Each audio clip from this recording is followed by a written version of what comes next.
Hello students, welcome again to our channel Sun Physics. आज हम करेंगे इलेक्ट्रिसिटी का 6th पार्ट।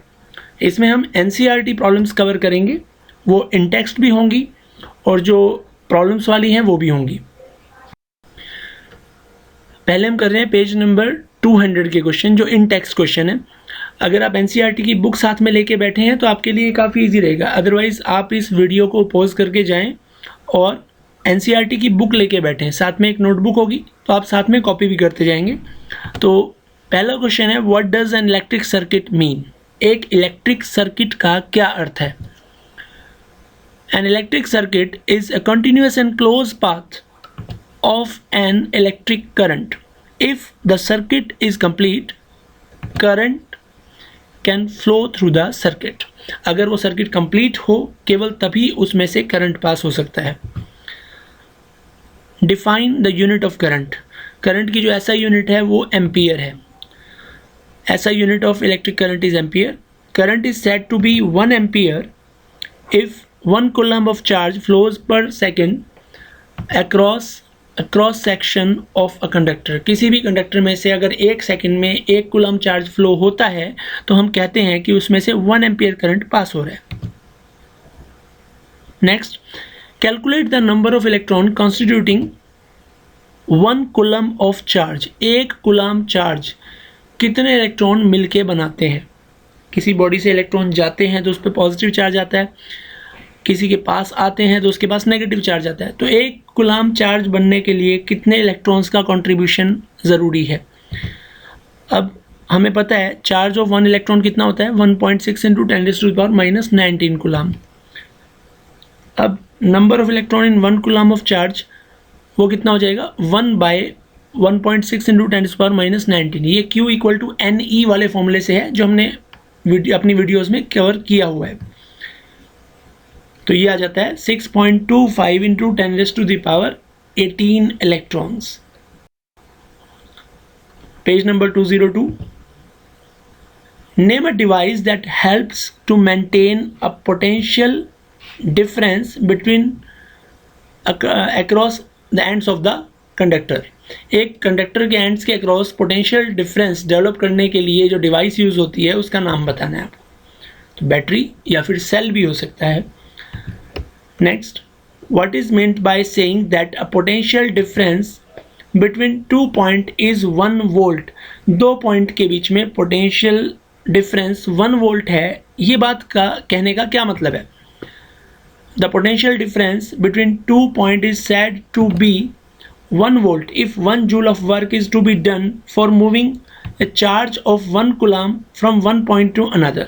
उन 2 पॉइंट के बीच में 1 कूलम चार्ज को ले जाने में अगर 1 जूल वर्क करना पड़ रहा है तो उन दोनों पॉइंट के बीच में पोटेंशियल डिफरेंस 1 वोल्ट होगा। How much energy is given to each coulomb of charge passing through a 6 volt battery। 6 volt battery में से पास होने के लिए हर कूलम को कितनी एनर्जी देनी पड़ेगी? पोटेंशियल डिफरेंस V जो है वो 6 वोल्ट गिवन है। Charge Q, each coulomb of charge की बात हुई है तो 1 कूलम हो जाएगा। W = Q × V, तो Q की वैल्यू 1, V की वैल्यू 6, ये 6 जूल हो जाएगा। नेक्स्ट, आप पेज नंबर 209 खोलिए। इस पे क्वेश्चन है, on what factor does the resistance of conductor depend. किन किन फैक्टर्स पे कंडक्टर का रेजिस्टेंस डिपेंड करता है? The resistance of a conductor depends on first length of the conductor L, then area of the cross section A, and third is temperature. Temperature पे भी resistance depend करता है। And fourth is nature of material use to make conductor. मानने की बात है हम length भी सेम रखें, एरिया भी सेम रखें, टेम्परेचर भी सेम रखें, लेकिन एक कॉपर ले लें, एक एल्यूमिनियम, तब भी रेजिस्टेंस अलग अलग होगा। Next question, will current flow more easily through a thick wire और thin wire of the same material when connected to the same source? Why? Same material से बनी वायर है, एक थिक है एक थिन है, जब उन्हें सेम सोर्स से जोड़ते हैं तो ज़्यादा इजीली करंट किस में से जाएगा, थिक में से या थिन से? रिजल्ट है थिक से इजीली करंट जाएगा क्योंकि उसका रेजिस्टेंस कम होगा। The current flow more easily through a thick wire as compared to the thin wire of the same material when connected to the same source. It is due to the reason that resistance increases with decrease in thickness. Okay, next, let the resistance of electric component remains constant while the potential difference across the two ends of the component decreases to half of its former value. पहले वाली value से voltage यानी कि potential difference तो half कर दी जाती है, resistance same रखा जाता है। What change will occur in the current through it. अब क्योंकि रेजिस्टेंस कांस्टेंट है तो करंट वोल्टेज के यानी कि पोटेंशियल डिफरेंस के प्रोपोर्शनल होगा। वो बढ़ेगा तो करंट बढ़ेगा और वो घटेगा तो करंट भी उसी रेशियो में घट जाएगा, तो करंट पोटेंशियल डिफरेंस के साथ साथ ही हाफ हो जाएगा। It is given that resistance R of the electrical component remains constant, but the potential difference across the ends of the component decreases to half of its original value. Hence, as per Ohm's law, new current also decreases to half of its original value. Okay. Next question. Why are the coil of electric toaster and electric iron made of an alloy rather than a pure metal? जो electric toaster हैं और electric iron हैं वो alloy के क्यों बनाए जाते हैं बजाय प्योर मेटल के। Coils of electric toasters and electric irons are made of an alloy due to the following reason. क्या क्या कारण है? Resistivity of alloy is generally higher than that of the pure metal. Resistivity जो होती है alloy की वो ज़्यादा होती है, तो उससे क्या होगा, वो ज़्यादा हीट प्रोड्यूस करेगा। At high temperature an alloy does not oxidize readily. एक एलॉय जो होता है वो ज़्यादा टेम्परेचर होने पे ऑक्सीडाइज नहीं होता है जबकि मेटल हो जाते हैं। Hence the coil of an alloy has a longer life. Obviously अगर ऑक्सीडाइज नहीं होगा तो उसकी लाइफ ज़्यादा होगी। Next, use the data in table 12.2 to answer the following. Which among iron and mercury is better conductor? And which material is best conductor? आप table अगर खोल के बैठे हैं एनसीईआरटी की तो उसमें देखिए आयरन जो है वो मरकरी से बेटर कंडक्टर है क्योंकि जिसका रेजिस्टेंस कम होगा उसकी कंडक्टिविटी ज़्यादा होगी। नेक्स्ट देखिए which material is best conductor, तो जिसकी रेजिस्टिविटी सबसे कम होगी वो बेस्ट कंडक्टर है। यहाँ पे देखिए सबसे कम रेजिस्टिविटी जो है वो सिल्वर की है 1.6 इंटू 10⁻⁸ ओम मीटर, बाकी सब इससे ज़्यादा हैं, तो जिसकी रेजिस्टिविटी कम वो सबसे अच्छा conductor. So silver is the best conductor because it's resistivity is the least.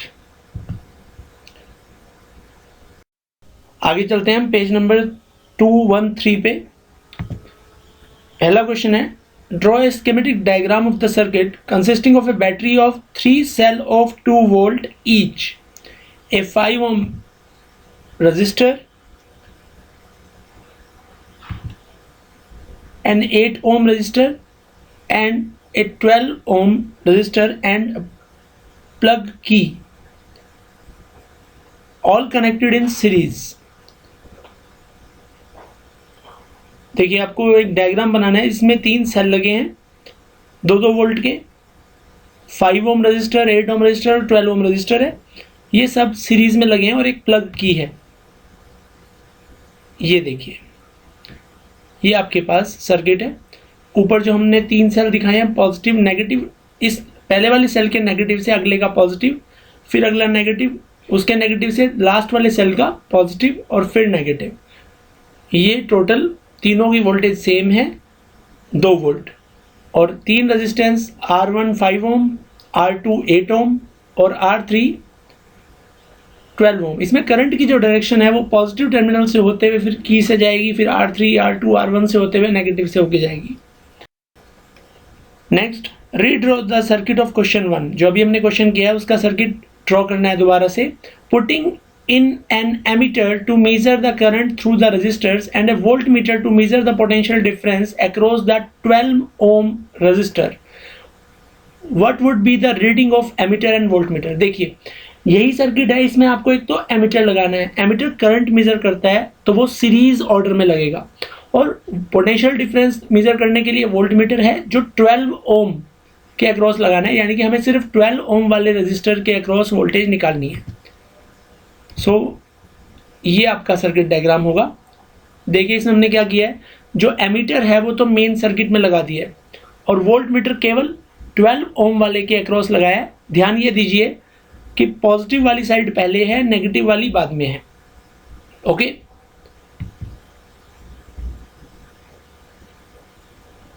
जैसे कि मैंने आपको बताया अभी कि एमीटर जो है वो सीरीज में होगा और वोल्टमीटर जिस रेजिस्टेंस के अक्रॉस जुड़ेगा, वोल्टमीटर जो है वो पैरेलल में जोड़ देंगे। अब टोटल वोल्टेज कितनी हो जाएगी, हमने तीन सेल जोड़े हैं, एक की वोल्टेज 2 है तो 3 की हो जाएगी, 3 × 2 6 वोल्ट। टोटल रेजिस्टेंस सीरीज में है तो सीधा ऐड हो जाएगा, 5, 8 और 12 को ऐड करेंगे तो 25 आ जाएगा। एमीटर रीडिंग वो होते voltage upon resistance, voltage 6 volt, resistance 25, तो करंट आ जाएगा 0.24 एम्पियर।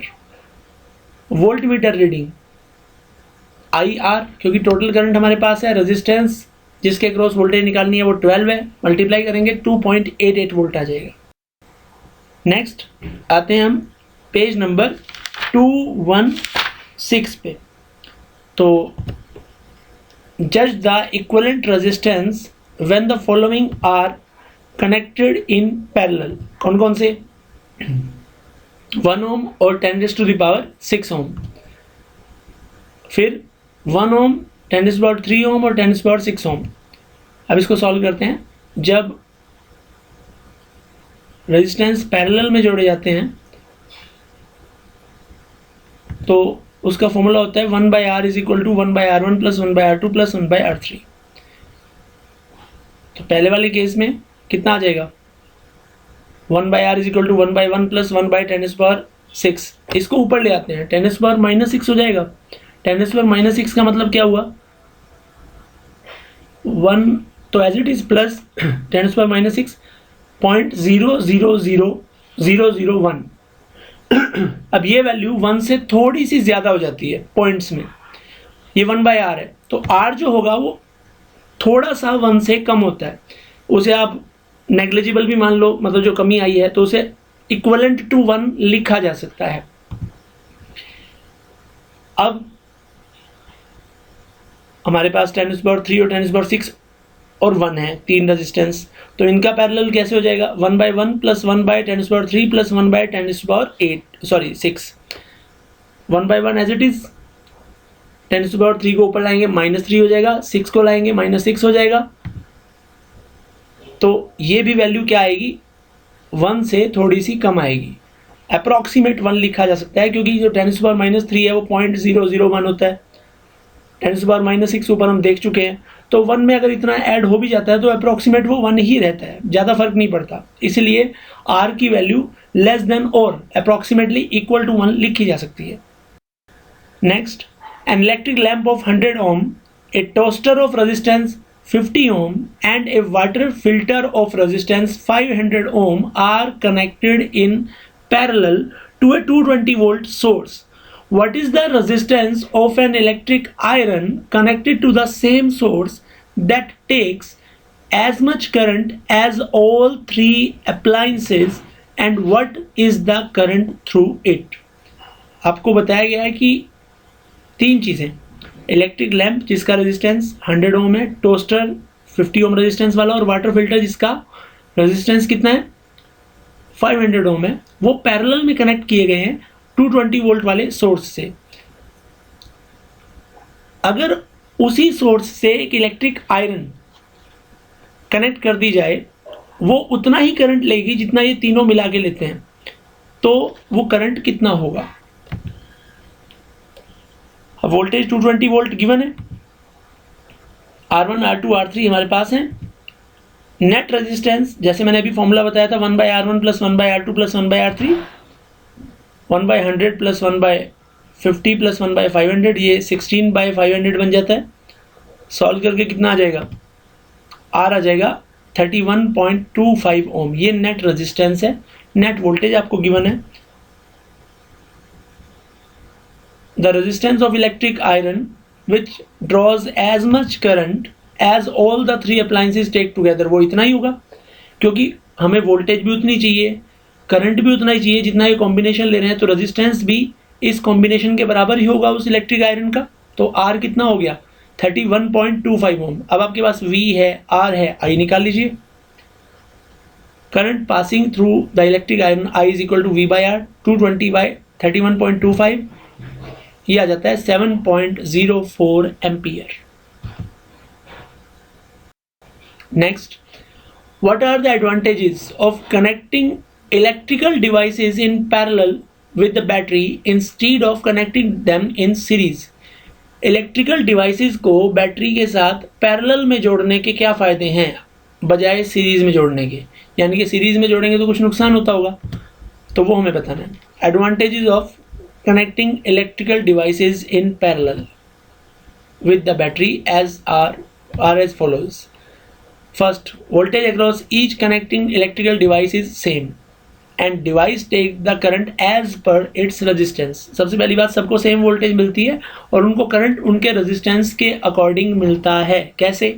जिसका ज़्यादा रेजिस्टेंस उसमें कम करंट जाएगा, जिसका कम रेजिस्टेंस उसमें ज़्यादा करंट जाएगा। सेपरेट ऑन ऑफ स्विच लगा सकते हैं आप हर एक डिवाइस के अक्रॉस। सपोज एक ही लाइन में अगर पंखा, बल्ब, टीवी सब कुछ होगा तो एक बंद करेंगे सब कुछ बंद हो जाएगा।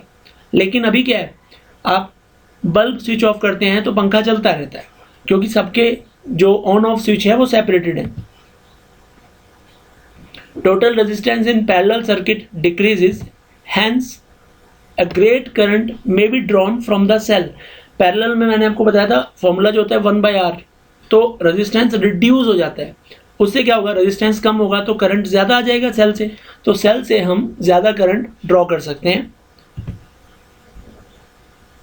If one electrical device is damaged then other devices continue to work properly. जैसे मैंने आपको भी बताया था कि अगर सीरीज में होता तो सपोज बल्ब में कोई कमी आ गई तो करंट का रास्ता रुक जाएगा, करंट आगे नहीं जा पाएगा।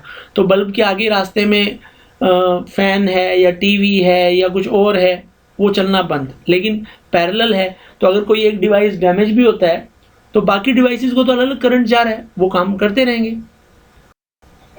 How can 3 register of resistances 2, 3 and 6 ohm can be connected to give a total resistance of A part 4 ohm and B part 1 ohm? Answer, अगर 3 और 6 को पैरेलल में कनेक्ट कर दें तो 2 ओम आ जाएगा।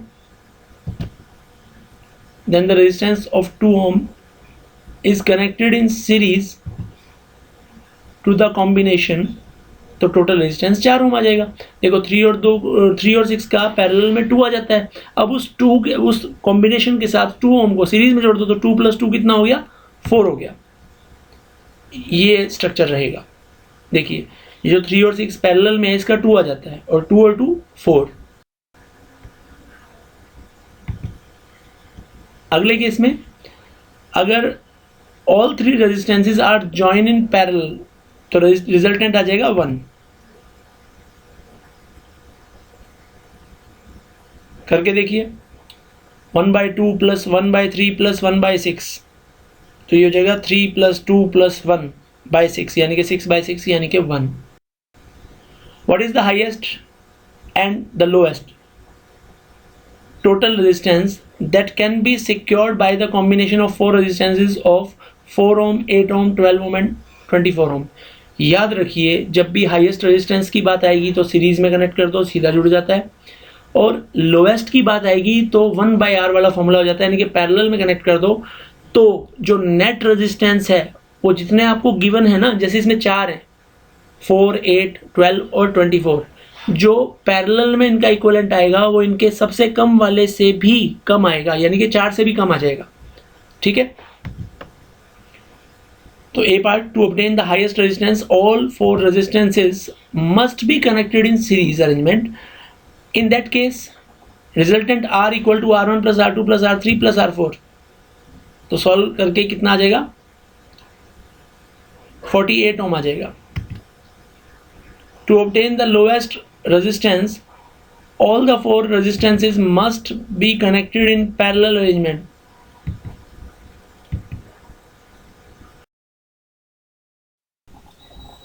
नेक्स्ट हम आते हैं पेज नंबर 218 पे। इसका फर्स्ट क्वेश्चन है, why does the cord of electric heater not glow while heating element does. जो इलेक्ट्रिक हीटर है उसकी कॉर्ड यानी कि जो वायर है वो तो ग्लो नहीं करती, लेकिन उसका एलिमेंट ग्लो करता है, क्यों? Cord of heater and electric heater are joined in series and carry the same current when joined through the voltage source. As the resistance of cord is extremely small as compared to that of the heating element, hence heat produces extremely small in cord but much larger in heating element, so the heating element begins to glow but cord does not glow. कम शब्दों में समझाता हूँ। जो cord है यानी कि जो connecting wire है वो कंडक्टिंग मटेरियल की बनी होती है, तो उसमें कंडक्टर होगा तो रेजिस्टेंस कम होगा, रेजिस्टेंस कम होगा तो सेम करंट पे एक का रेजिस्टेंस कम है और जो इसकी वायर होती है हीटिंग एलिमेंट की उसका रेजिस्टेंस ज़्यादा है, तो उसमें हीट ज़्यादा प्रोड्यूस होगी और वायर में हीट कम प्रोड्यूस होगी।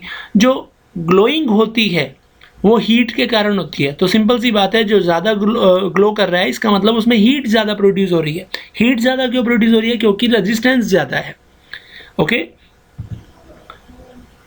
Compute the heat generated while transferring 96,000 coulomb of charge in 1 hour through a potential difference of 50 volt.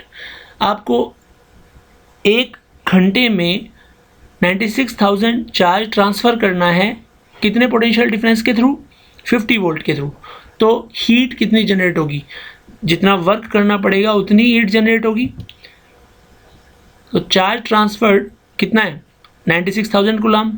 Time कितना है? 1 आवर यानी कि 60 × 60 that is 3600 second. Potential difference है 50 वोल्ट।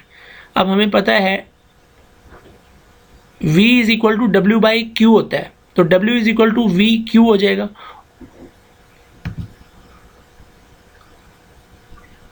और Q को IT लिख सकते हैं, या फिर लिखने की यहाँ ज़रूरत नहीं है, Q गिवन है डायरेक्टली। तो कितना आ जाएगा?